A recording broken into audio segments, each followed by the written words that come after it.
Hello guys, നത്തൽ തേങ്ങ അരച്ച കറി കണ്ടാലോ? അങ്ങനെ ഞാനിവിടെ നത്തൽ എടുത്തിട്ടുണ്ട്. പിന്നെ അതിലോട്ട് നമുക്കൊരു മിക്സി ജാർ എടുത്ത് അതിന് വേണ്ടുന്ന അരപ്പ് റെഡിയാക്കാവേ. അതിനെന്തൊക്കെയാണ് വേണ്ടുന്നതെന്ന് ഞാൻ കാണിച്ചു തരാവേ. തേങ്ങ ഇട്ടു. അതിൻ്റെ കൂടെ ഞാൻ കുറച്ച് മഞ്ഞൾപ്പൊടി ഇടുന്നുണ്ട്. അപ്പോൾ മഞ്ഞൾപ്പൊടിയും കൂടി കൂട്ടിയിട്ട് നമുക്ക് അരച്ചെടുത്താലോ? അങ്ങനെ മഞ്ഞൾപ്പൊടിയും കൂടെ കൂട്ടി നല്ല വൃത്തിയിൽ അരച്ചെടുത്തിട്ടുണ്ട്. അപ്പോൾ ഇതിന് വേണ്ടുന്ന സാധനങ്ങളൊക്കെ എന്തൊക്കെയാണെന്ന് കണ്ടാലോ? തക്കാളി വേണം, ഇഞ്ചി വേണം, കറിവേപ്പില, സവോള, വെളുത്തുള്ളി, പച്ചമുളക്. ഇത്രയും ഐറ്റംസാണ് ഇതിനകത്ത് വേണ്ടുന്നത്.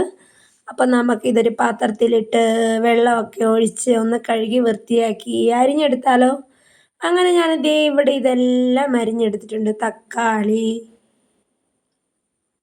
ഇഞ്ചി, വെളുത്തുള്ളി, അതിന് സൈഡിൽ കറിവേപ്പില ഇരിപ്പുണ്ട്. പിന്നെ സവോള കണ്ടില്ലേ, കറിവേപ്പില സൈഡിൽ വെച്ചിട്ടുണ്ട്.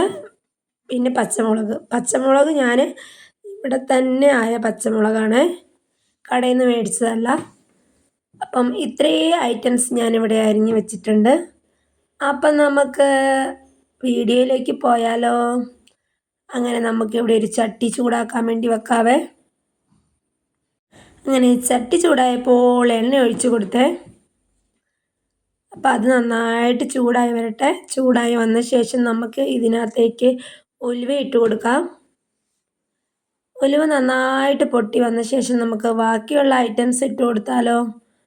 ബാക്കി ഇതേ നമ്മളിവിടെ അരിഞ്ഞ് വെച്ചിട്ടില്ലേ, ഇത്രയും ഐറ്റംസത്തിൽ ആദ്യം ഇട്ട് കൊടുക്കേണ്ടത് നമ്മുടെ ഇഞ്ചിയും വെളുത്തുള്ളിയാണ്. ഇഞ്ചിയും വെളുത്തുള്ളിയും നമുക്ക് ഇട്ട് കൊടുക്കാം. ഇഞ്ചിയും വെളുത്തുള്ളി ഒന്ന് ചെറുതായിട്ട് മൂത്ത് വന്ന ശേഷം നമുക്ക് കറിവേപ്പില ഇട്ട് കൊടുക്കാം. കറിവേപ്പില ഇട്ട് കൊടുത്ത ശേഷം നമുക്ക് അരിഞ്ഞ് വെച്ചിരിക്കുന്ന ബാക്കി ഐറ്റംസ് എല്ലാം ഇട്ട് കൊടുക്കാവേ. സവോളയും പിന്നെ തക്കാളിയും പച്ചമുളകും ഇട്ട് കൊടുക്കാം. അത് നമുക്ക് നന്നായിട്ട് ഇളക്കി മിക്സാക്കി എടുക്കാവേ.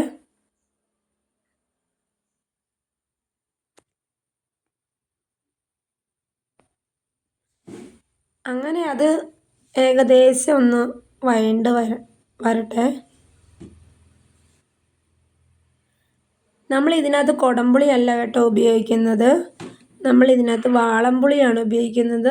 വാളംപുളി എന്നാണോ നിങ്ങൾ പറയുന്നതെന്നൊന്ന് പറയണേ. അതും കൂടി നമുക്ക് സെറ്റാക്കി എടുക്കാവേ. പിന്നെ ഇതിനകത്തോട്ട് ഞാൻ കുറച്ച് മുളക് പൊടി ഇടുന്നുണ്ട്. നിങ്ങൾക്ക് ആവശ്യമനുസരിച്ച് ഇടാവേ, എരിവനുസരിച്ച്. ഞാനിവിടെ 2 സ്പൂണേ എടുക്കുന്നുള്ളൂ. നമുക്കതും കൂടി നന്നായിട്ട് മിക്സാക്കി എടുക്കാവേ. എന്നിട്ട് ഞാൻ നേരത്തെ പറഞ്ഞായിരുന്നല്ലോ, ഞാൻ ഇതിനകത്ത് കുടംപുളി ഉപയോഗിക്കുന്നില്ല എന്ന്, വാളംപുളിയാണ്. വാളംപുളിയുടെ വെള്ളവും കൂടി ഇതിനകത്തോട്ട് ഒഴിച്ചു കൊടുക്കാവേ. എന്നിട്ട് നമുക്ക് നന്നായിട്ട് ഇളക്കിയെടുക്കാം. അങ്ങനെ ഇത് നന്നായിട്ട് ആ പുളി വെള്ളത്തിൽ കടന്ന് തന്നെ നന്നായിട്ട് ഒരു വെന്ത് വരട്ടെ. അതിൻ്റെ കൂടെ നമുക്ക് കുറച്ച് ഉപ്പും കൂടി ഇട്ട് കൊടുക്കാം. ഉപ്പിടാൻ ആരും മറന്നു പോവല്ലേ. അങ്ങനെ ഞാൻ ഉപ്പും കൂടി ഇട്ട് കൊടുത്തേ. ഉപ്പും കൂടി ഇട്ട് കൊടുത്ത് നമുക്ക് നന്നായിട്ട് ഇളക്കിയെടുക്കാം. ഒരു കയ്യിൽ ഫോണും പിടിച്ച് ഒരു കയ്യിൽ വീഡിയോ എടുക്കുന്നതാണ് ഞാൻ. അതുകൊണ്ട് അതിൻ്റേതായ മിസ്റ്റേക്ക് കൊണ്ട് നമുക്കിനി അരച്ച് വെച്ചിരിക്കുന്ന അരപ്പും കൂടി ഇട്ട് കൊടുക്കാവേ.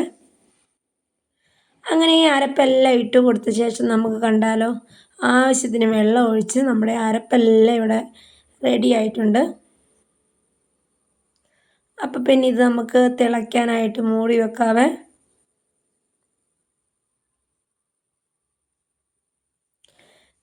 ഇത് തിളച്ച ശേഷം നമുക്ക് മീനും കൂടി ഇട്ട് കൊടുക്കാം. അങ്ങനെ നന്നായിട്ട് തിളച്ച് വന്നിട്ടുണ്ട്. നമുക്കിതിനകത്തോട്ട് നമ്മുടെ നത്തൽ മീനും കൂടി ഇട്ട് കൊടുക്കാവേ. നത്തലെന്നാണ് ഞങ്ങളുടെ അടുത്ത് ഈ മീനിനെ പറയുന്നത്. നിങ്ങളുടെ അടുത്ത് എന്താ പറയുന്നതെന്നൊന്ന് പറയണേ. അങ്ങനെ നത്തലും കൂടി ഇട്ട് കൊടുത്ത് നമ്മുടെ കറിയെല്ലാം തിളച്ച് നല്ല സെറ്റായിട്ട് വരുന്നുണ്ട്. അപ്പോൾ ഇത്രയേ ഉള്ളൂ. ബൈ ബൈ കൂട്ടുകാരെ.